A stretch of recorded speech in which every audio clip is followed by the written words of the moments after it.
बिहार में बहार है और नीतीश कुमार है। राजनीति में 20 साल तक अपनी धाक जमाने वाले नीतीश कुमार को लेकर अब उनके ही सहयोगी गठबंधन एक बड़ा सवाल खड़ा कर रहे हैं। नीतीश कुमार के बेटे निशांत कुमार को गद्दी सौंपने की मांग कोई और नहीं बल्कि आरएलएम पार्टी के मुखिया उपेंद्र कुशवाहा कर रहे हैं।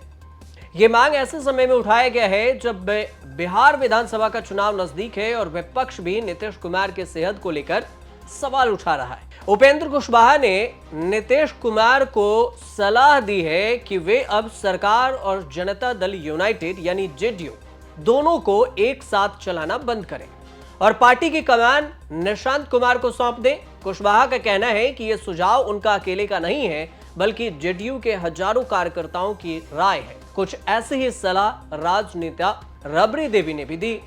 अब इसके बयान से भी कई सारे सवाल खड़े हो रहे हैं कि जेडीयू का भविष्य क्या होगा। क्या वे खुद के लिए सियासी जमीन तैयार कर रहे हैं या फिर जेडीयू को बचाने के लिए एक नई रणनीति है, इस सब को समझेंगे। लेकिन उससे पहले उपेंद्र कुशवाहा ने जो बयान दिया उस बयान को समझिए और रबड़ी देवी ने जो बयान दिया है उसे भी आप समझिए। नीतीश कुमार से समाज नहीं खा रहा है।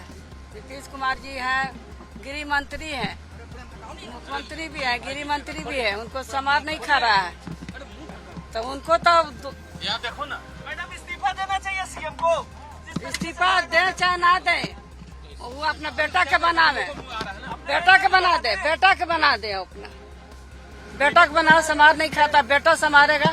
चुनाव से पहले उपेंद्र कुशवाहा के इस बयान के पीछे की राजनीति को समझना जरूरी है क्योंकि कुशवाहा भी जेडीयू से ही निकल कर आए। कुशवाहा कह रहे हैं कि सरकार चलाने का लंबा अनुभव नीतीश कुमार के पास जरूर है और जिसका लाभ राज्य को आगे भी मिलता रहे, लेकिन पार्टी की जवाबदेही का समय अब निशांत कुमार को दे देना चाहिए। लेकिन सवाल तो यह भी उठ रहा है कि आखिर उपेंद्र कुशवाहा क्यों निशांत का जिक्र कर रहे हैं। दरअसल उपेंद्र कुशवाहा और नीतीश कुमार का जो रिश्ता है वो पुराना है और काफी उतार चढ़ाव भरा भी रहा है। हालांकि ध्यान देने वाली बात यह भी है कि उपेंद्र कुशवाहा ने पहले बयान दिया और फिर सफाई भी दी। उसके बाद सफाई में कहा कि जेडीयू कार्यकर्ता मुझसे जो कहे वही बात हमने आगे दोहरा दी। ये तो बिल्कुल बकवासपूर्ण बात है। मुख्यमंत्री जी अभी भी 16 घंटा 18 घंटा काम कर रहे हैं, बिहार भर की यात्रा कर रहे हैं, हर दिन किसी न किसी कार्यक्रम में रहते हैं, तो इतना एक्टिव हैं, लंबा उनका अनुभव है मुख्यमंत्री रहते हुए, तो काम कर रहे हैं। अभी बिहार में उनकी आगे बहुत जरूरत है। उपेंद्र कुशवाहा 2003 में जेडीयू के गठन से जुड़े थे और नीतीश कुमार के करीबी भी रहे। साल 2004 में विपक्ष के नेता के रूप में नीतीश का साथ दिया, लेकिन 2007, 2013 और 2023 में नीतीश से मतभेद के चलते जेडीयू छोड़कर अपनी पार्टी बना ली और फिर 2014 में देखें तो एनडीए से अलग चुनाव लड़े और केंद्रीय मंत्री भी बने। 2018 में एनडीए छोड़कर महागठबंधन में शामिल हुए। 2020 विधानसभा चुनाव में उनके पार्टी को कोई सीट नहीं मिली और बाद में वे फिर जेडीयू में लौट गए। 2023 में नीतीश कुमार के साथ उनका फिर से तब विवाद हो गया जब नीतीश ने तेजस्वी यादव को 2025 के लिए महागठबंधन का नेता घोषित किया। कुशवाहा ने जेडीयू की कमजोरी माना और नई पार्टी का गठन कर लिया। अब एनडीए वापस लौटे। कुशवाहा ये बयान राजनीति के जानकारों के अगर नजर से देखें तो सोची समझी रणनीति भी कहा जा रहा है। दूसरी तरफ 74 साल के नीतीश कुमार लंबे समय से बिहार के मुख्यमंत्री हैं, लेकिन हाल ही में वीडियो देखें तो उनकी कमजोरी और भूलने की आदत भी दिख रही है वीडियो में।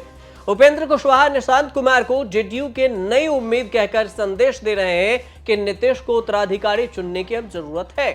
लेकिन उपेंद्र कुशवाहा की सलाह के पीछे कई तरह के संदेश भी हैं और ऐसी संभावना है। पहला तो यह है कि निशांत कुमार को आगे लाकर जेडीयू को मजबूत करने की बात कर रहे हो। हालांकि निशांत अभी राजनीति में सक्रिय नहीं है और उनके सियासी समझ को लेकर सवाल उठते हैं। लेकिन दूसरा यह भी तथ्य है कि नीतीश ने हमेशा परिवारवाद से दूरी बनाई और एक संभावना तो यह भी है कि कुशवाहा खुद को जेडीयू में मजबूत स्थिति में लाना चाहते हैं क्योंकि कुशवाहा की मुख्यमंत्री बनने की महत्वाकांक्षा पुरानी है और वो नीतीश कुमार के साथ नेतृत्व की दौड़ में शामिल हो सकते हैं। जेडीयू के लिए 2025 का विधानसभा चुनाव भी काफी अहम है क्योंकि नीतीश कुमार के सरकार पर अपराध और शराब माफिया को लेकर सवाल उठ रहे हैं और इस सब के बीच में उपेंद्र कुशवाहा का निशांत कुमार को आगे लाने का सुझाव जेडीयू के कार्यकर्ता में नई ऊर्जा जरूर ला सकता है, लेकिन यह भी ध्यान दीजिए कि इसके खतरे भी हैं। कुशवाहा का बयान एनडीए के अंदर खाने की अनदेखा टेंशन पैदा कर रहा है, क्योंकि चिराग पासवान जैसे नेता भी मजबूत नेतृत्व की मांग कर चुके हैं। अब राजनीति के जानकार इस नजर से देखते हैं कि कुशवाहा का यह बयान सिर्फ निशांत कुमार को आगे लाने की वकालत नहीं है, बल्कि नीतीश और जेडीयू को दबाव में लाने की कोशिश भी है।